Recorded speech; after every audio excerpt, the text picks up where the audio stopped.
अस्सलाम वालेकुम। दुरूद शरीफ पढ़ लें।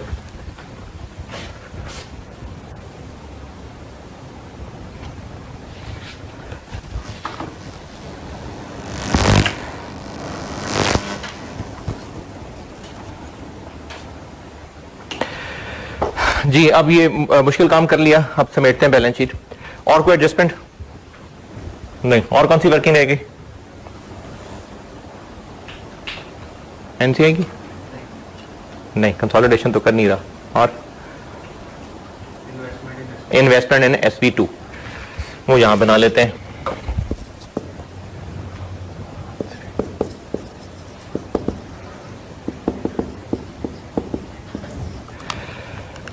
तो इसका तरीका होता है कि जो हमने इन्वेस्टमेंट की हुई है वो कितनी है?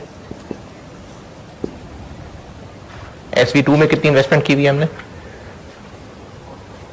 100 है शायद। 100 कैसे? 200 कैपिटल है, तो हमने ही शुरू में सेटअप किया था, तो आधा पैसा हमने लगाया था। और साथ ये जो शेयर इन रिटेन अर्निंग्स है 150 2.5। और कौन सा URP लेस करूं यहां से? जो SV2 सेलर है या SV2 बायर है, या दोनों? जिसमें बायर है तो URP का शेयर यहां से माइनस कर देते हैं। जिसमें SV2 बायर है वो कौन सा वाला है? ये वाला जो AL2 SV2 है, 2 SV2। तो ये बायर है तो इसमें से लेस हो जाएगा, रिटेन अर्निंग से माइनस और इन्वेस्टमेंट से माइनस। और अगर SV2 सेलर होता तो रिटेन अर्निंग से माइनस और इन्वेंट्री से माइनस। तो ये 11 यहां से माइनस हो जाएगा। ये बन गया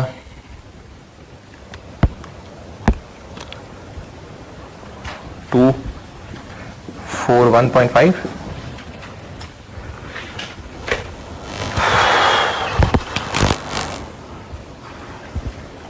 अब बैलेंस शीट पे हम कंसोलिडेशन करते हैं। कंसोलिडेशन का वर्ड तो ठीक नहीं है, प्रोपोर्शनेटली उसको साथ शामिल कर लेते हैं। यार ये बोर्ड की सैर करा दो, मैंने मिटाना है।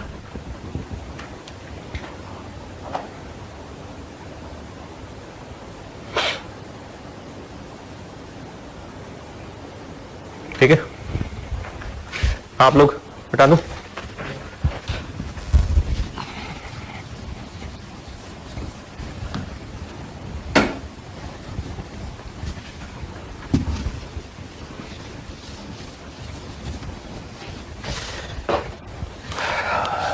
SOFP AL SOFP as at June 30 2016 rupees in million. जी एसेट साइड पे आए, क्या क्या है?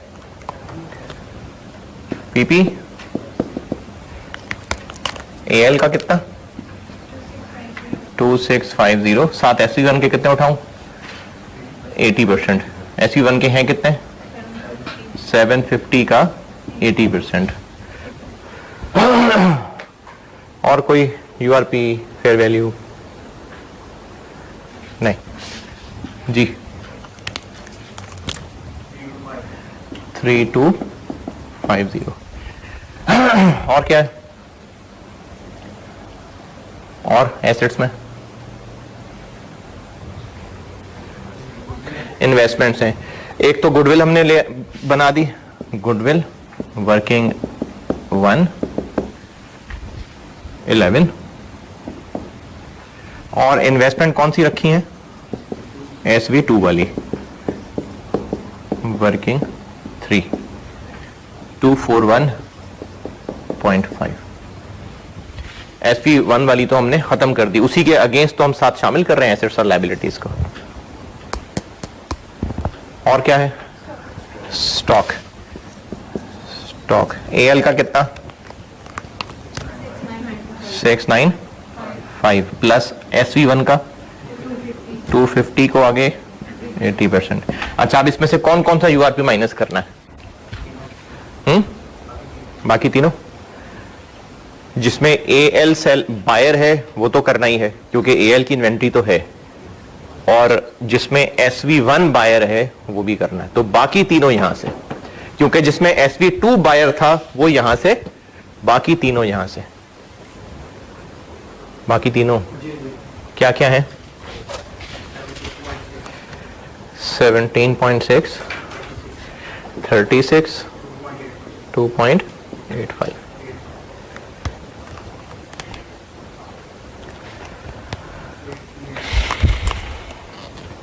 83.55। और क्या है? Other assets. अदर एसेट्स क्या क्या है? 570 प्लस SV1 के 180 और 180 का 80%। कोई inter company balance? Inter company balance हो तो एलिमिनेट करना है कि नहीं करना है कोई इंटर कंपनी बैलेंस? 0.3 में नहीं है? बिल्कुल है, सेकंड लास्ट कॉलम, लेकिन प्रोपोर्शनेटली एलिमिनेट करना है।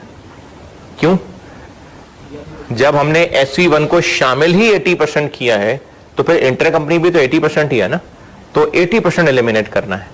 और SV2 को एलिमिनेट कंसोलिडेट किया तो फिर उसका एलिमिनेशन से भी कोई ताल्लुक नहीं। तो ये जो AL और SV1 के आपस में बैलेंस हैं ये हमने एलिमिनेट करना है। AL का SV1 से 320 रिसीवेबल है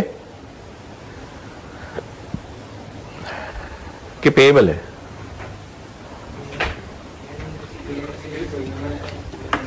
और 150,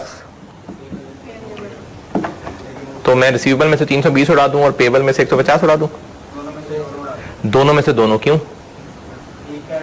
वो तो उन्होंने ना, देखें टेबल बताया कैसे हुआ है, वो अकॉर्डिंगली हर ट्रांजैक्शन का बताया हुआ है। यानी वैसे अगर देखा जाए तो AL ने SV1 से 320 रिसीव करने हैं और 150 पे करने हैं। वो हर ट्रांजैक्शन का कॉरस्पॉन्डिंग पेएबल रिसीवेबल बताया हुआ है, एंड रिजल्ट नेट नहीं बताया हुआ। तो इसलिए ये जो 320 है ये AL के रिसीवेबल में से उड़ा देंगे और जो 150 है वो SV1 के रिसीवेबल में से उड़ा देंगे। हाँ उसका 80%, लेकिन वो बोलने में ज्यादा मुश्किल हो रहा है तो मैं इसलिए सिर्फ फिगर बोल रहा हूं। जो AL के रिसीवेबल्स में आ रहा है 320 वो भी इंटर कंपनी है, और जो नीचे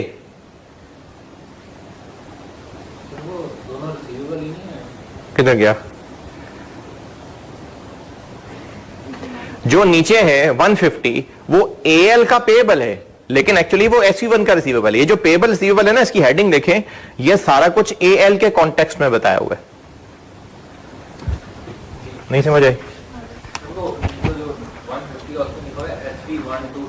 देखें SV1 ने AL को बेचा है तो AL के पास फिर पेएबल ही आना है ना। SV1 ने AL को बेचा है तो AL के पास पेएबल आ रहा होगा, तो ये AL के कॉन्टेक्स्ट में ही सेकंड लास्ट कॉलम बनाया होगा। ऊपर हेडिंग में लिखा हुआ है कि AL के मुताबिक। देखें ये जो अदर एसेट्स हैं इनमें डेटर्स हैं, इसके अंदर 320 आ रहा है, 80% बोल नहीं रहा मैं, वो करते हुए कर दूंगा। इसमें 320 आ रहा है और इसमें 150 आ रहा है। वो 150 AL का पेएबल है लेकिन SV1 का वो रिसीवेबल है, तो इसके अंदर शामिल है वो। तो हमने यहां से 320 भी एलिमिनेट करना है और 150 भी एलिमिनेट करना है। ओके, लेकिन करने दोनों के 320 और 150 का 80%।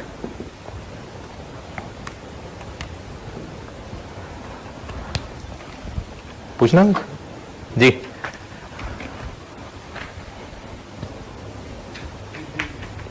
थ्री पॉइंट भी है, 338।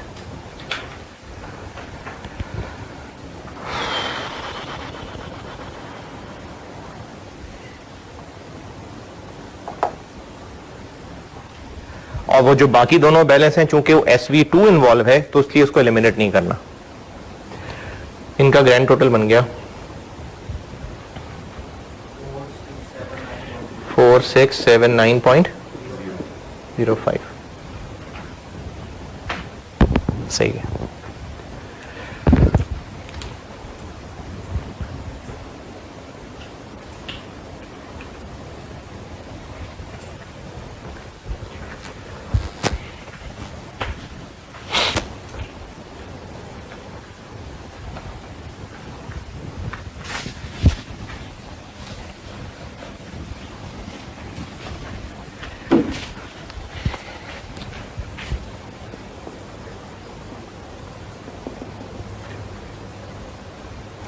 शेयर कैपिटल किसका?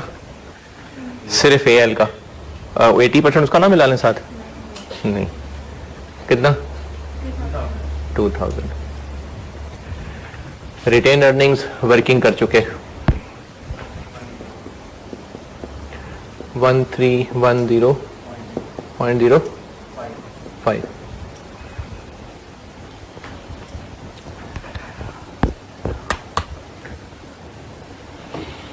और बैलेंस शीट में लोन आ रहे हैं, बैंक लोन। AL का कितना? 500 और साथ उसका 320 का 80%, 756।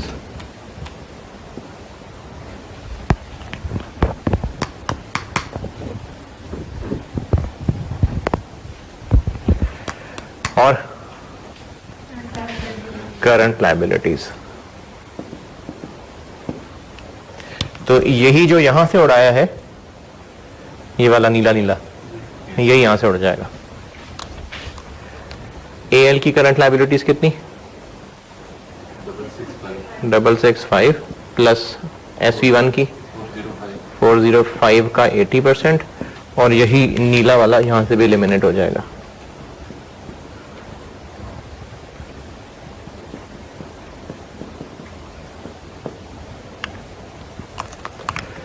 और ये इंशाल्लाह टैली होगा।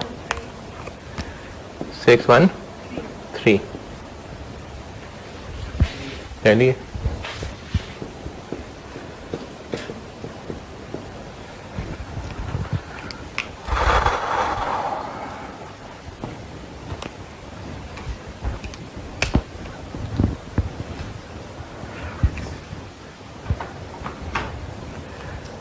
जल्दी जल्दी लिखें, फिर SOCI करते हैं।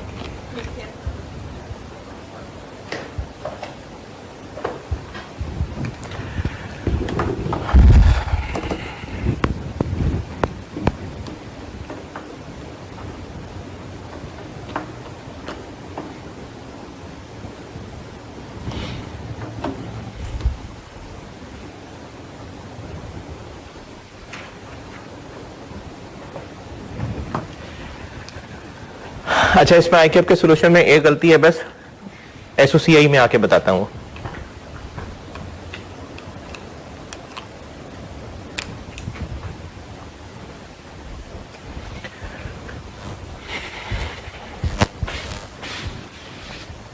समीर, ये हो गया था ना? अभी दूर ही रहे।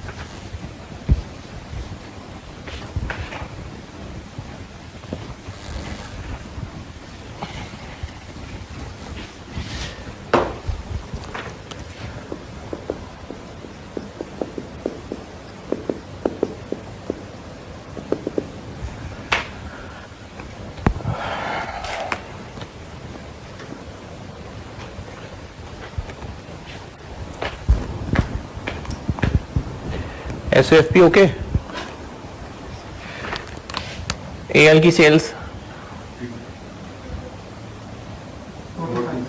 4250, और इनकम स्टेटमेंट में भी हमने SV1 के 80% उठाने हैं। इसी साल हो गया ना 80%। अगर दरमियान में कहीं हुआ होता तो कुछ महीने 50 करते, कुछ महीने 80 करते। क्योंकि पहले ही दिन हो गया इसलिए पूरी इनकम स्टेटमेंट 80। कितनी है SV1 की सेल्स? 650 का 80%।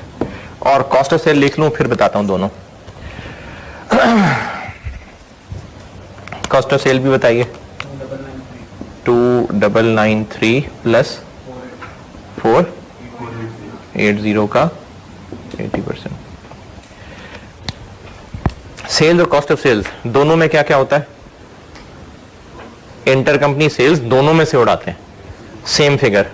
तो वही आखिरी तीसरा पॉइंट, एएल वाली सेल्स टू SV1 और SV1 वाली सेल्स टू एएल। चूंकि SV2 को कंसोलिडेट नहीं कर रहे तो उसकी सेल नहीं एलिमिनेट करनी, और चूंकि बाकी सब हम लोग एलिमिनेट कंसोलिडेट प्रोपोर्शनेट कर रहे हैं तो एलिमिनेशंस भी देखें ना। जब हमने इसकी कॉस्ट ऑफ सेल उठाई ही 80% है तो जो इसमें इंटर कंपनी पोर्शन शामिल है वो एलिमिनेट भी तो 80% करना है ना, है कि नहीं, है ना। तो आईकेप के सॉल्यूशन में एक 80% लगना मिस हो गया, यानी उन्होंने एक पे लगा दिया था दूसरा मिस कर दिया, पता नहीं शायद क्लरिकल मिस्टेक होगी कोई। तो दोनों की दोनों सेल्स एक की कितनी है? AL टू SV1 कितनी है? 350 वो भी, और दूसरी कितनी है? SV1 टू AL ये भी। ये दोनों 80% एलिमिनेट होंगी यहां से भी और यहां से भी।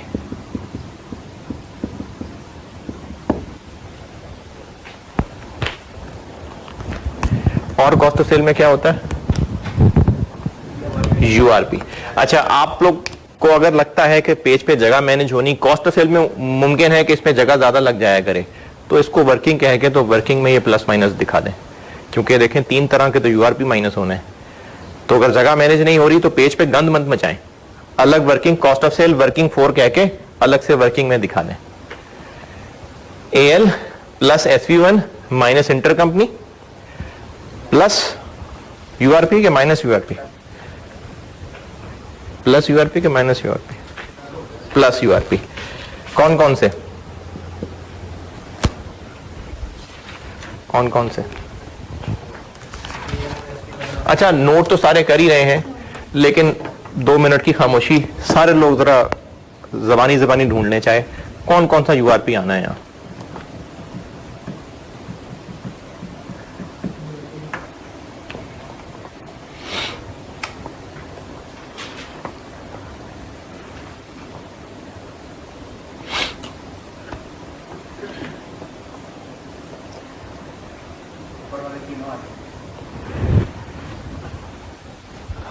URP मैंने कहाँ लिखे थे? नहीं, सोच लें, सारे सोचें।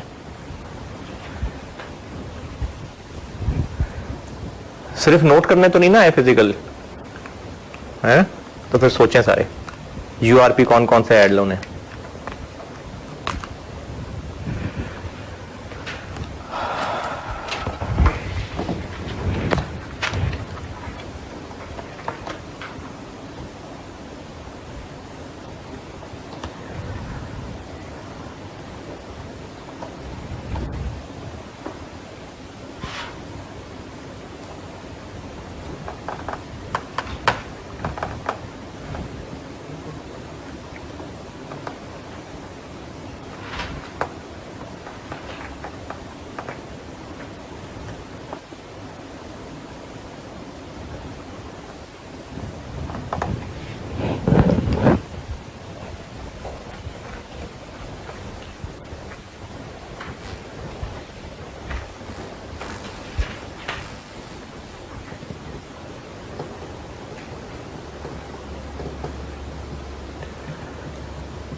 हाँ जी,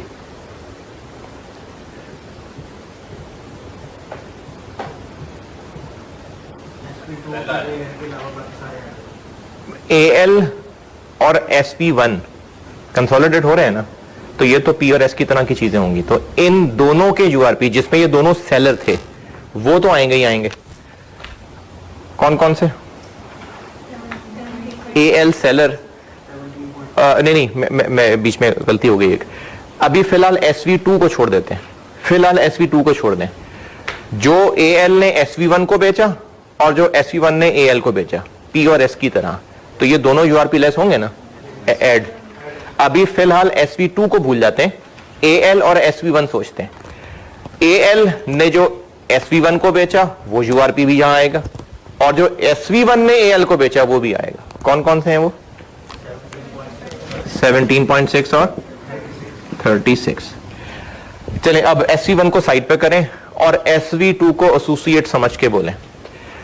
अगर एसोसिएट सेलर होता है, एसोसिएट सेलर, मैंने एसोसिएट पढ़ाया हुआ है, अगर एसोसिएट सेलर होता है तो वो वाला यूआरपी यहां आता है? नहीं, वो share of profit from associate में आता है। जहां पी सेलर होता है वो वाला यूआरपी यहां आता है। तो SV2 वाला सेलर वो रहने देते हैं, जिसमें AL सेलर है वो यहां लिख लेते हैं। वो कितना है? 11। ये कॉस्ट ऑफ सेल है। और वो जो चौथा रह गया, वो जो शेयर निकाल रहे होंगे, शेयर ऑफ प्रॉफिट, जैसे एसोसिएट का शेयर निकालते थे, वो वहां पर कंसिडर होगा।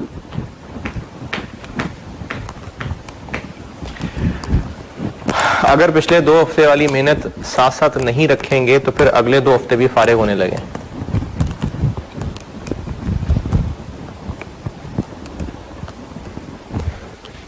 बताएं सेल्स कितनी? 4338 पॉइंट भी है? नहीं। कॉस्ट ऑफ सेल 3009 पॉइंट, ये नहीं है, मेरी गलती। बता दे सही बता दें, बता दें जी, सही वाला बता दें।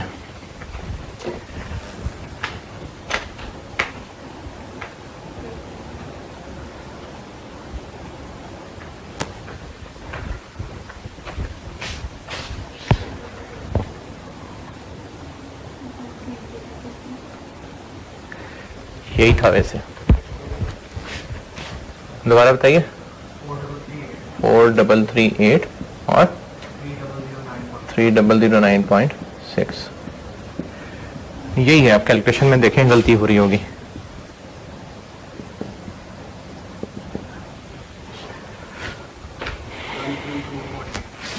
$1328.4।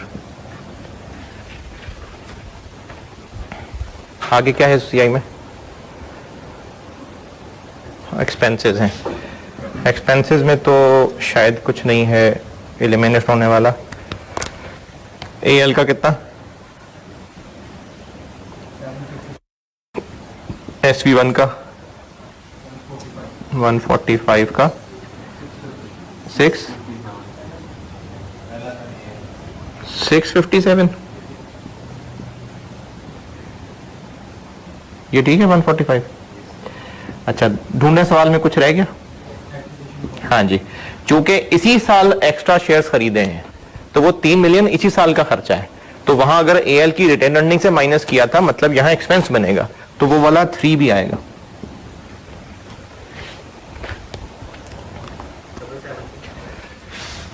डबल 776। इसके बाद और कुछ है? नहीं, तो फिर PBT से ऊपर आ जाएगा share of profit from SV2। अच्छा, उसका अपना पैट कितना आ रहा है? 50। इस 50 को तो कर लेते हैं 50%, लेकिन वो जो URP जिसमें SV2 सेलर था वो यहां से लेस होगा। कितना? 2.85।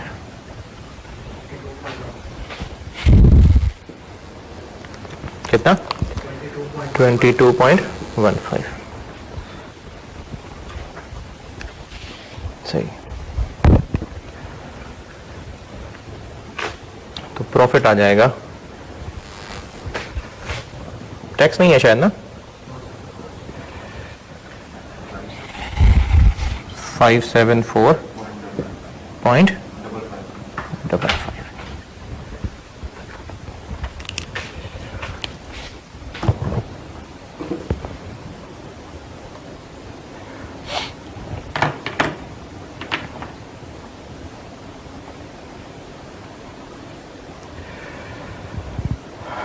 अच्छा, जॉइंट अरेंजमेंट का एक सवाल होमवर्क कर दें, उसमें यही इक्विटी मेथड है और नॉर्मल कंसोलिडेशन का सवाल है, यानी जॉइंट ऑपरेशन नहीं, जॉइंट वेंचर और उसके अलावा नॉर्मल पेरेंट सब्सिडरी।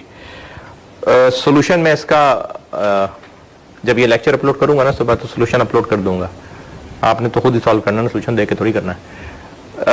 होमवर्क है, अच्छा ये क्लास के इख्तितामी कलमात नहीं है, वैसे ही होमवर्क दे रहा हूं, अभी क्लास चल रही है। होमवर्क है जी आपका 2010 जून, क्वेश्चन नंबर 1 जून 2010।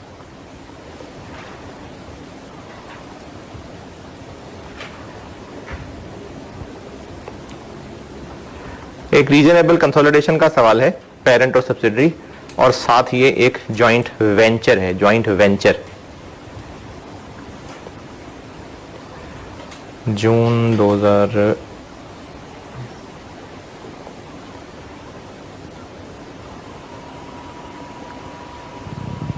जी, जून 2010 का क्वेश्चन नंबर 1।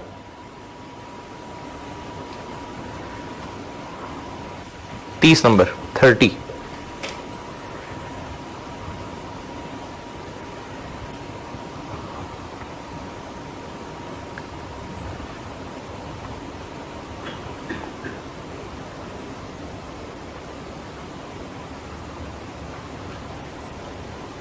अच्छा, इसके ना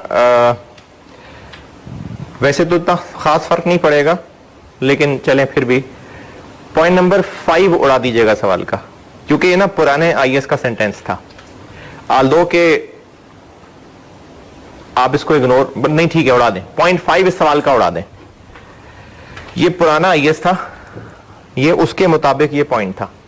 क्वेश्चन का पॉइंट नंबर 5 डिलीट कर दीजिएगा, और चूंकि ये पुराने आईएएस का था तो इसलिए आईकैप का सॉल्यूशन रेलेवेंट नहीं होगा। तो इसका सॉल्यूशन मैंने पीडीएफ अपलोड किया है, हो जाएगा, आप पहले खुद सॉल्व करेंगे और मैं इसका सॉल्यूशन पीडीएफ अपलोड कर दूंगा। तो इसका आईकैप का सॉल्यूशन ऑब्सोलीट है क्योंकि वो पुराने आईएएस का है। तो जून 2010 क्वेश्चन नंबर 1 करके आइएगा,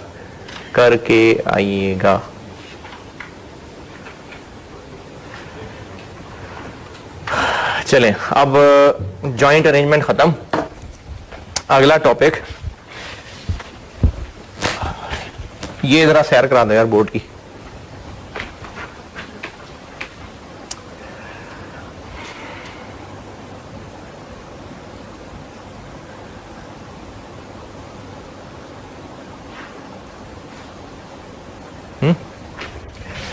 जॉइंट अरेंजमेंट बस काफी है, और ये बार बार सवालों में प्रैक्टिस आती रहेगी। जॉइंट वेंचर ये काफी टेस्ट होता है।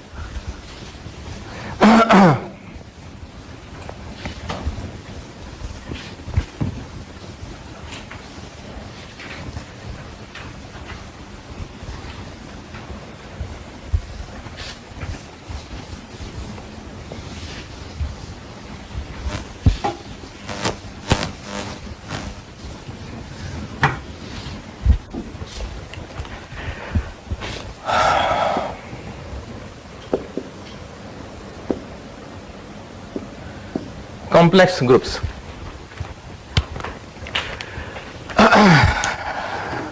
वो जो कॉम्प्लेक्स ग्रुप के नोट्स हैं वो खोल लें, 2 पेज ही हैं। हाँ भी दिए फोटोकॉपी आपको।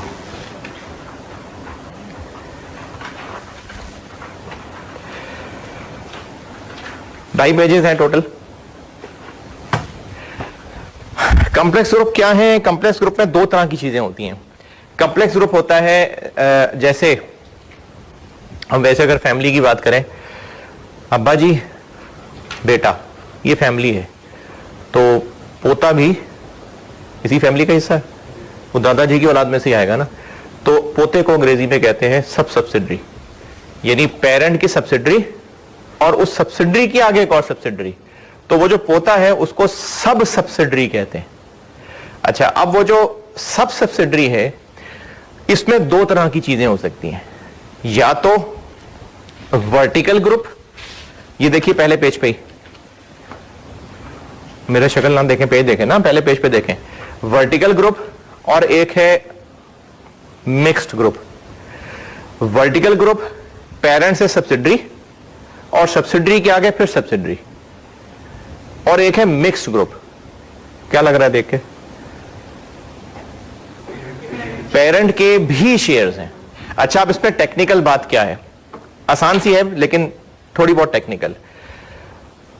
अगर मिक्स्ड ग्रुप है तो जरूरी नहीं है कि पेरेंट और एस इन दोनों में से इंडिविजुअली, देखें वर्टिकल ग्रुप तो यह है कि पी ने एस में 90% इन्वेस्ट किया हुआ है और इसने आगे एक और कंपनी में जिसको मैं डबल एस कह देता हूं, इसमें 70% इन्वेस्ट किया हुआ है। ये इसकी सब्सिडरी और ये इसकी सब्सिडरी। चूंकि ये इसको भी कंट्रोल कर रहा है और इसके जरिए से इसको भी कंट्रोल तो कर ही लेगा, तो इसलिए इसको भी सब्सिडरी ही बोलते हैं। लेकिन चूंकि ये सब्सिडरी की सब्सिडरी है इसलिए इसको सब सब्सिडरी बोलते हैं। तो ये भी एक ग्रुप की शक्ल है लेकिन ये वर्टिकल कहलाता है।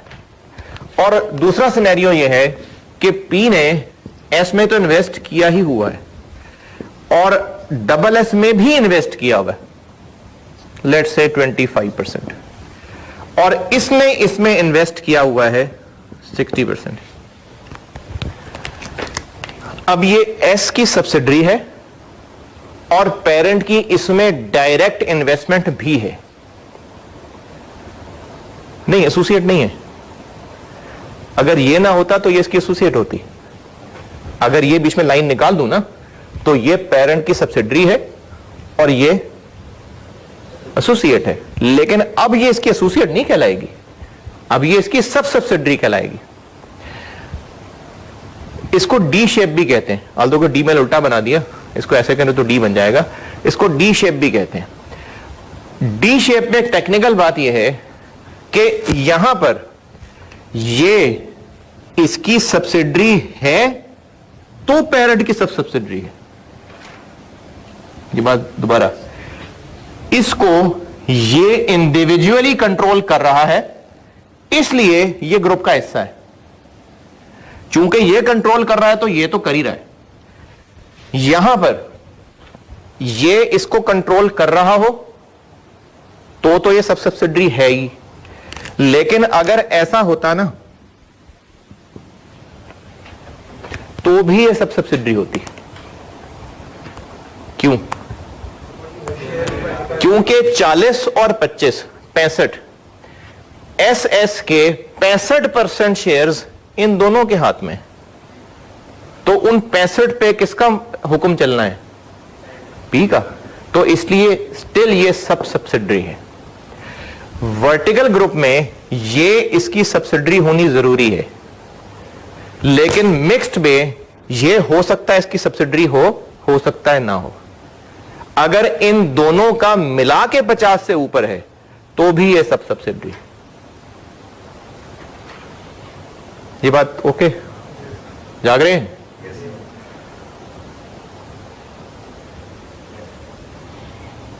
ये किधर और नहीं था बैठा हुआ? पहली ही क्लास में ये हाल हो गया। ये सब्सिडरी लाजमी है तो ही ये ग्रुप का पार्ट है, लेकिन ये जरूरी नहीं है कि इसके सब्सिडरी हो। अगर ये दोनों मिला के 50 से ऊपर बन रहे हैं तो फिर ये सब सब्सिडरी। तो ये कॉम्प्लेक्स ग्रुप कहलाते हैं। कॉम्प्लेक्सिटी क्या है? एक कॉम्प्लेक्सिटी तो ये है कि चूंकि डबल एस सब्सिडरी है तो कंसोलिडेट तो होगी। जब कंसोलिडेट होगी तो इसके फिर प्री पोस्ट होंगे ना। देखें, डबल एस ने अगर कंसोलिडेट होना है तो इसकी गुडविल निकलनी है, और गुडविल निकालने के लिए हमें नेट एसेट्स कब के चाहिए? Acquisition date. एक्विजिशन डेट किसको बोलेंगे? जैसे एस ने डबल एस के शेयर्स खरीदे थे 31 दिसंबर 15 को, और पी ने एस के शेयर्स खरीदे थे 1 जनवरी 18 को। कॉन्टेक्स्ट पे सुने, मैं इस वक्त डबल एस की बात कर रहा हूं। डबल एस की गुडविल निकालते हुए एक्विजिशन डेट हम किसको बोलेंगे, इसको या इसको? लेकिन ये इसकी सब्सिडरी तो 15 की बनी है, लेकिन हम कंसोलिडेशन पी बन के कर रहे हैं, यानी कंसोलिडेशन पी कर रहा है, तो पी की ये सब सब्सिडरी तब बन रही है जब ये पी की सब्सिडरी बन रही है। तो इसलिए इसकी गुडविल निकालते हुए एक्विजिशन डेट क्या मानी जाएगी? 1 जनवरी 18। और अगर ये होती तो फिर ये मानते हैं। तो इसको हम ऐसे कह लेते हैं कि जब पी ने एस को खरीदा और जब एस ने डबल एस को खरीदा, तो इन दोनों में से जो लेटर है, ये किस कॉन्टेक्स्ट में बात हो रही है? डबल एस की बात हो रही है। यहां पर भी देख सकते हैं, यहां भी ऐसे ही है। पी ने ये जो डायरेक्टली शेयर्स खरीदे हुए हैं, ये इसकी वजह से सब सब्सिडी बन रही है या इसकी वजह से? अगर ये ना होता तो फिर एसोसिएट थी ना। ये डायरेक्ट भी तब इज्जत मिल रही है जब साथ ये है, तो इस केस में भी हम ऐसे ही देख रहे होंगे। यानी एक्विजिशन डेट कौन सी होगी? इन दोनों में से लेटर। ये बात नहीं समझ आई। पी की जो डबल एस में डायरेक्ट इन्वेस्टमेंट है, वो इसकी वजह से ही सब सब्सिडी बना रही है ना। देखें, अगर यही 75 होता तो फिर तो वो उसकी एक अलग सब्सिडरी होती, फिर तो सब सब्सिडरी होती ही नहीं। अगर हम इसको डबल एस कह रहे हैं तो वो इसकी वजह से कह रहे हैं, तो इसका ताल्लुक कायम होगा तो ये डबल एस है ना। तो इसलिए अगेन हमने देखना इसी को है। तो जब पी ने एस को खरीदा और जब एस ने डबल एस को खरीदा, इन दोनों में से जो लेटर है वो डबल एस की एक्विजिशन डेट है। देखें, अगर ये बाद में खरीदा होता तो उससे पहले ये सब्सिडी ना होती ना, बाद में बनती। ये हम लोग स्टेप एक्विजिशन में पढ़ेंगे कल। Acquisition date okay. इसमें जब हम डबल एस की गुडविल की वर्किंग कर रहे होंगे तो उसमें एक वैल्यू ऑफ एनसीआई आती है। अगर प्रोपोर्शनेट शेयर पे हो तो वो नेट एसेट्स के ऊपर मैं एनसीआई की परसेंटेज निकालता हूं। अच्छा, इसी तरह से जब हम अदर रिजर्व्स और रिटेन अर्निंग की वर्किंग कर रहे होते हैं तो डबल एस के पोस्ट एक्विजिशन के ऊपर परसेंटेज लगनी होगी। अभी जैसे मैंने रिटेन अर्निंग बनाई थी यहां, तो डबल एस पे भी तो लगनी होगी ना परसेंटेज। इसी तरह एनसीआई की वर्किंग। अच्छा, अब एनसीआई भी 2 हो जाएंगी। 2 कैसे? एक एस की एनसीआई होगी और एक डबल एस की एनसीआई होगी। तो एनसीआई की अब 2 वर्किंग्स हुआ करेंगे। तो मैं अभी डबल एस वाले की बात कर रहा हूं। तो जब हम डबल एस के अदर रिजर्व्स रिटेन अर्निंग्स पे हिस्सा लगा के, ये रिटेन अर्निंग पी का कॉलम, एस का कॉलम, डबल एस का कॉलम, जब इस पे यहां हिस्सा लगा के यहां शामिल कर रहे होंगे तो कौन सी परसेंटेज लगेगी? 90 या 70 या 90 का 70? क्यों? सवाल दोबारा सुने। जब रिटेन अर्निंग की वर्किंग कर रहा हूंगा और डबल एस का कॉलम यहां क्लोज करके हम उसका हिस्सा इस मेन कॉलम में लाएंगे, रिटेन अर्निंग की बात कर रहा हूं, तो कौन सी परसेंटेज लगाऊंगा? 90, 70 या 90 का 70 या 70 का 90? हाँ जी, 90 का 70 या 70 का 90। तो इसकी रीजन क्या है कि ये इसका शेयर होल्डर नहीं है। पहले इसके प्रॉफिट्स में 70% हक है, फिर वो जो 70% हक है उस 70% हक में पी का 90% हक है। इसको कहते हैं effective share holding percentage. Effective. तो कॉम्प्लेक्स ग्रुप्स के अंदर हमें रिटेन अर्निंग्स की कैलकुलेशंस के लिए, अदर रिजर्व्स की कैलकुलेशन के लिए और अल्टीमेटली एनसीआई की कैलकुलेशंस के लिए एक परसेंटेज चाहिए हुआ करेगी जिसको इफेक्टिव शेयर होल्डिंग परसेंटेज कहते हैं। इस मिसाल में कितनी होगी? 63%। 63। अच्छा, अगर डबल एस में पी का यानी ग्रुप का इफेक्टिवली 63% हिस्सा है, तो फिर इफेक्टिवली एनसीआई का कितना हिस्सा है? 37%। हमें डबल एस की रिटेन अर्निंग, अदर रिजर्व्स और एनसीआई की कैलकुलेशंस के लिए इफेक्टिव परसेंटेजेस चाहिए।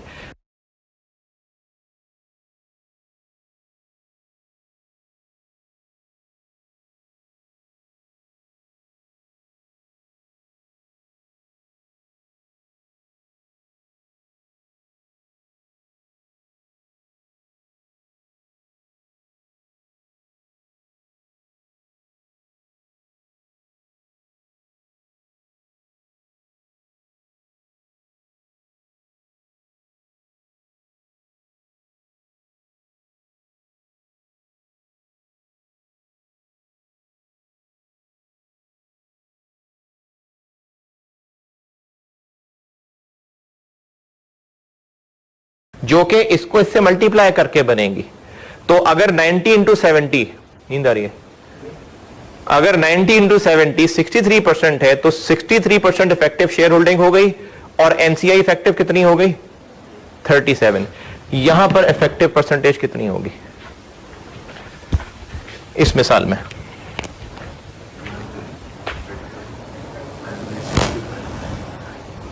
$25 तो है ही है, प्लस 60 का 40,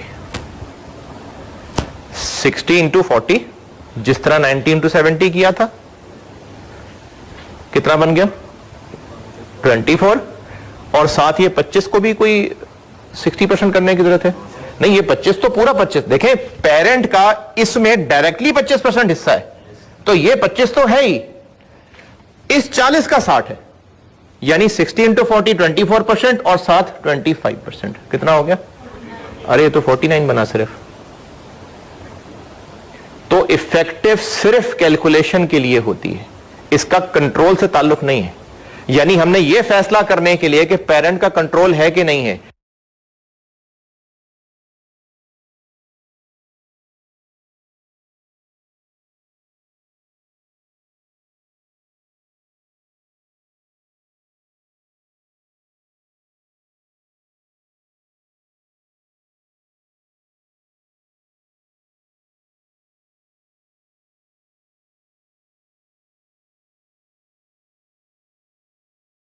इफेक्टिव परसेंटेज को इस्तेमाल नहीं करना।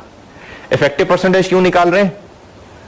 सिर्फ retained earning, other reserve, NCI की कैलकुलेशंस के लिए निकाल रहे हैं। तो अगर वर्टिकल ग्रुप है तो दिस इनटू दिस, ये इफेक्टिव है, और 100 में से बाकी इफेक्टिव एनसीआई है। और अगर मिक्स्ड है तो direct plus this into this. और इफेक्टिव परसेंटेज का इस्तेमाल सिर्फ retained earning, other reserve, NCI की कैलकुलेशंस हैं। इसका इस्तेमाल इसलिए नहीं है कि कंट्रोल बन रहा है कि नहीं बन रहा। ओके, अच्छा, अब आप इस पेज में से एक तो पेज 1 सारा पढ़ लें। पेज 1 सारा बता दिया आपको, और पेज 2 के भी शुरू में ये इफेक्टिव होल्डिंग सारी बता दी। यानी 1.5 पेज पढ़ लें आप। पहला पेज पढ़ लें और दूसरे पेज पे ये इफेक्टिव शेयर होल्डिंग वाली सारी बातें पढ़ लें।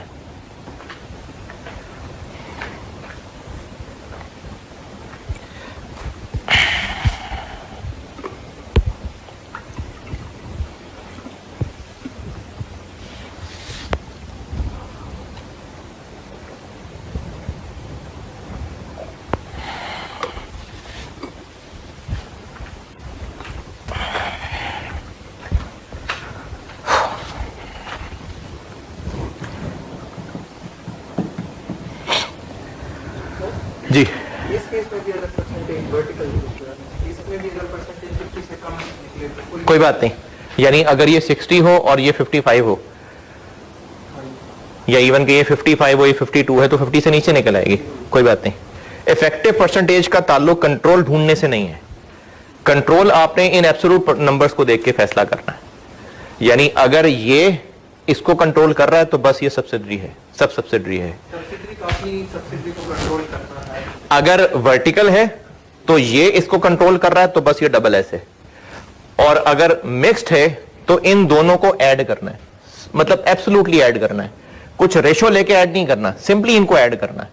अब ये चूंकि 65 बन रहा है तो ये डबल एस है।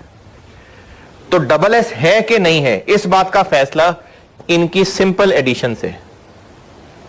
एक बार फैसला हो गया है कि डबल एस है, अब डबल एस की कैलकुलेशंस कैसे करनी, वो इफेक्टिव परसेंटेज से करनी है। अगर सिंपल प्लस भी कर लें और वो फिर 50% से कम हो फिर एसोसिएट कर लें, फिर वो एसोसिएट, यानी अगर ये होता 10% और ये होता 30%, तो फिर ये सब एसोसिएट कहलाता। उसका भी एक हल होता है, वो इसी में एंड पे बताऊंगा।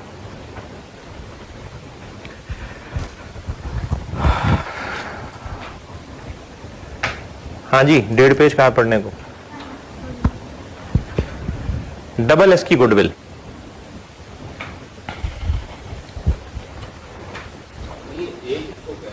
क्या जी, कहां पर?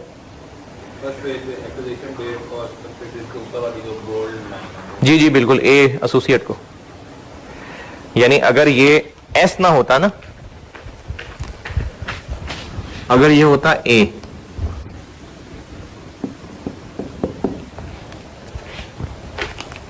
अच्छा 30-70 ना लगे कि अब ये डबल एस है,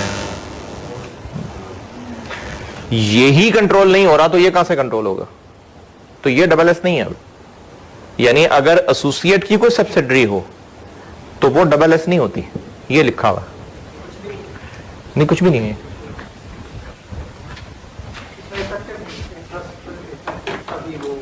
जब है ही नहीं डबल एस तो फिर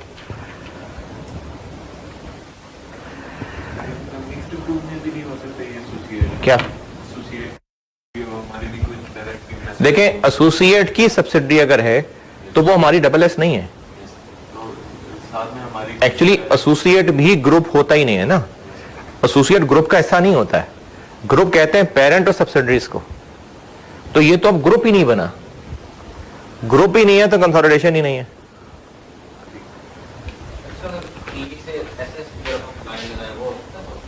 क्या? अच्छा बताएं क्या करूं? 25 इधर कर लिया। अच्छा फिर यार ये एस ही नहीं है ना, जब ये एस है ही नहीं तो फिर ये अगले कनेक्शन सारे बेकार हैं। ये एस देखें, सब सब्सिडरी होगी तो सब सब्सिडरी होगी ना, तो जब सब्सिडरी ही नहीं है तो फिर सब सब्सिडरी कहां से आएगी?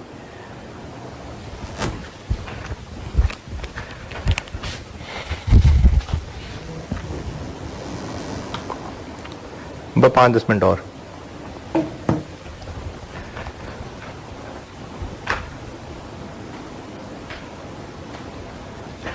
डबल एस की गुडविल निकालते हैं।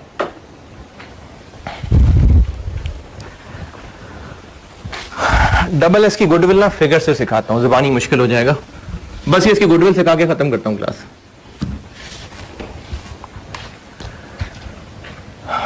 डबल एस के नेट एसेट्स थे 800, एक्विजिशन डेट पे डबल एस के नेट एसेट्स थे 800।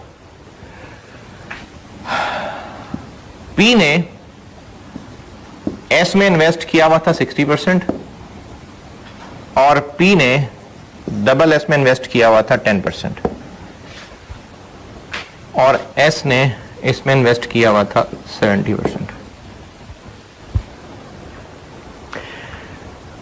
जब पी ने डबल एस में इन्वेस्ट किया था कुछ साल पहले, तो इसने ये 72 रुपए में शेयर्स खरीदे थे और आज जब एस ने डबल एस में 70% इन्वेस्ट किया है तो इसने ये 600 रुपए के खरीदे।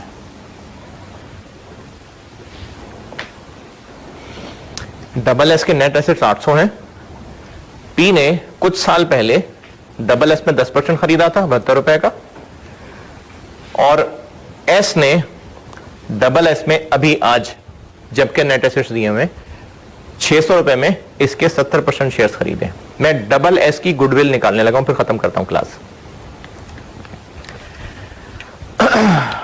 एनसीआई प्रोपोर्शनेट बेसिस पे है।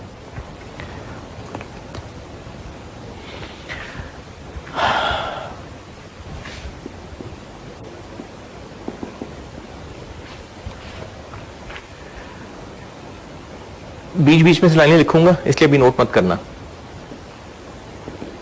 एक्विजिशन डेट पे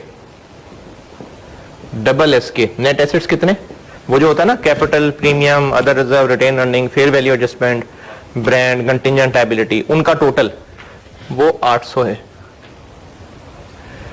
तो इससे ऊपर वैल्यू ऑफ एनसीआई क्या लिखूं मैं,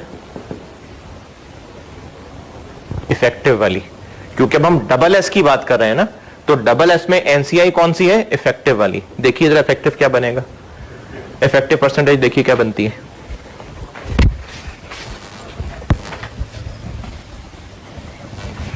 अच्छा, जितने लोग फिजिकली क्लास में आ रहे हैं ना, वो फिर मेंटली भी हों और वो कैलकुलेशंस भी किया करें, क्योंकि अगर यहां 125 बच्चे बैठे होते तो ना आप सवाल पूछ पाते, ना आप कैलकुलेशन कर पाते। तो अगर आपको मौका मिला है तो जागें और कैलकुलेशंस करें। इफेक्टिव ग्रुप की परसेंटेज क्या बनती है, 52। तो एनसीआई की क्या बनी, 48।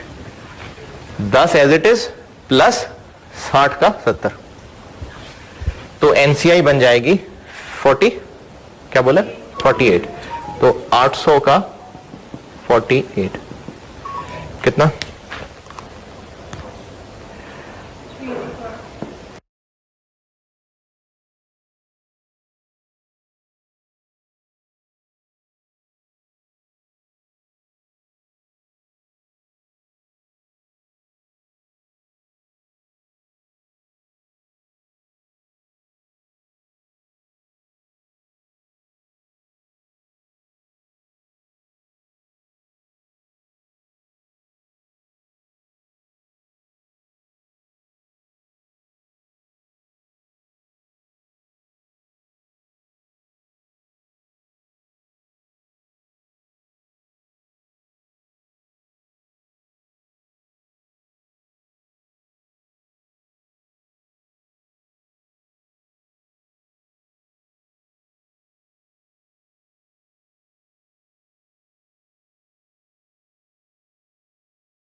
$384।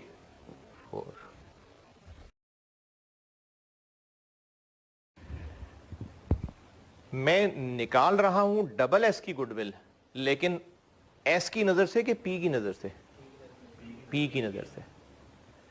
तो जो अभी फिलहाल ना वो पी वाली इन्वेस्टमेंट फिलहाल भूल जाते हैं, पहले 600 की बात करते हैं। अगर मैं यहां पर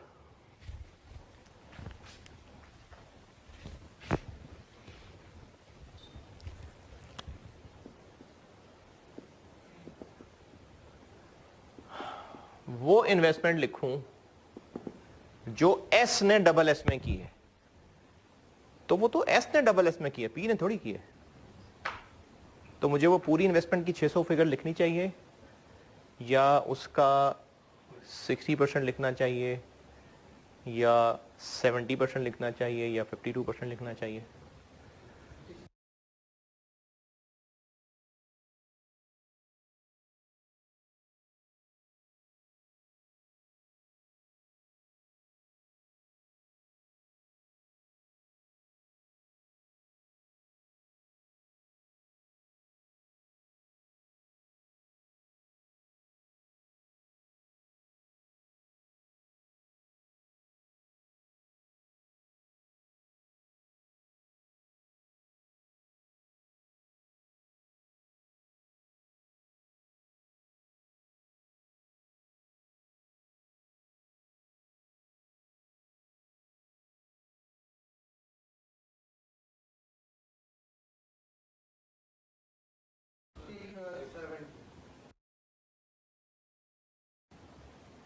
दोबारा, ये मैं डबल एस की गुडविल निकाल रहा हूं, लेकिन किसकी नजर से, किसकी ऐनक लगाई हुई है, पी की। तो जब हम पी की बात कर रहे हैं तो अभी मैंने कहा फिलहाल आप इस 72 को छोड़ दीजिएगा, फिलहाल इस वाली शाख को छोड़ दें, पहले इस 600 को क्लियर कर लेते हैं। यहां पर मैं 600 लिखूं तो गुडविल निकलेगी। क्या पेरेंट ने 600 दिया है? नहीं, वो तो एस ने दिया हुआ। तो 600 लिखूं या 600 पे कोई परसेंटेज लगाऊं? परसेंटेज लगेगी 60% या 52%? 60%, 40, 52, 52 या 60? 52 क्यों? नहीं, मतलब 10 है तभी तो 48 लिखा है, लेकिन अभी ना 600 क्लियर करना चाह रहा हूं मैं। 60% के 52%? 52 क्यों? अच्छा, लेकिन ये 52 लगा किस पे रहे हैं आप? नहीं, तो 600 डबल एस की फिगर है, एस की फिगर है। हम ये परसेंटेज किस पे लगाने लगे? जो एस ने डबल एस में इन्वेस्ट किया हुआ है, वो फिगर किसकी बैलेंस शीट में आ रही है? एस की। यानी एस की फिगर पे परसेंटेज लगाने लगे हम, तो कितना लगेगा? 60%। तो इसको हम कहते हैं कि है तो इन्वेस्टमेंट लेकिन इनडायरेक्ट है। तो हम 600 नहीं लिखेंगे, हम 600 का 60% लिखेंगे। पूरा 600 इसलिए नहीं क्योंकि हम पी के पॉइंट ऑफ व्यू से बात कर रहे हैं, एस के पॉइंट ऑफ व्यू से बात नहीं कर रहे। तो यहां पर क्या आ जाएगा? 360। नहीं बात समझ आई? अब वो 10% जो छुपाया था, अब उस पर आते हैं। ये सारी कैलकुलेशन किस दिन की हो रही है? अच्छा, डेट ऑफ एक्विजिशन किसको बोला हमने? चले मैं डेट्स भी लिख देता हूं। पी ने डबल एस का 10% खरीदा था 1 जनवरी 17 को, और एस ने ये 70% खरीदा है 31 दिसंबर 18 को। तो एक्विजिशन डेट क्या है? तो हम ये कैलकुलेशन कर रहे हैं एज ऑन 31 दिसंबर 18। तो सारी फिगर्स कब की होनी चाहिए? 31 दिसंबर 18। तो पेरेंट ने डबल एस में डायरेक्टली इन्वेस्ट भी किया हुआ है, उसको भी यहां लिखना चाहिए कि नहीं? लिखना चाहिए। तो इन्वेस्टमेंट में एक डायरेक्ट भी आएगी, लेकिन 72 लिखूं? फेयर नहीं है 72, क्योंकि 72 तो 2 साल पुरानी फिगर है। तो हमें इसको 31 दिसंबर 18 पे अपडेट करके लिखना पड़ेगा। लेट्स से कि वो 79 है, तो यहां पर हम लिखेंगे 79। लेकिन पेरेंट की बुक्स में तो 72 आ रहा है, तो हम 79 कहां से उठा के बना दें उसको? तो फिर हम साथ का एक गेन रिकॉर्ड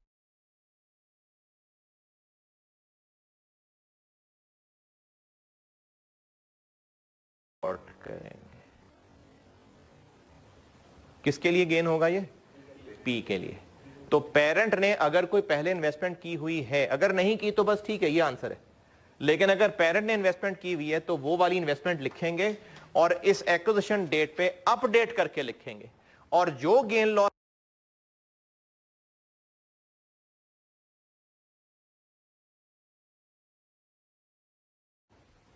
अब होगी सही गुडविल। ये पेज 2 के ऊपर मैंने पूरा फॉर्मेट बनाया हुआ है गुडविल का, उसको एक नजर देख लें और बस फिर मैं इसको यहीं रोकता हूं। कंप्लेक्स ग्रुप ऑलमोस्ट खत्म हो गया है, थोड़ा सा रह गया है।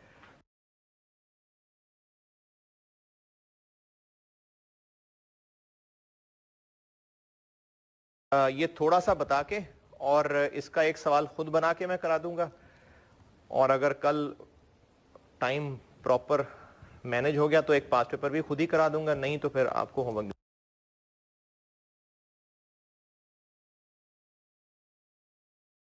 दूंगा।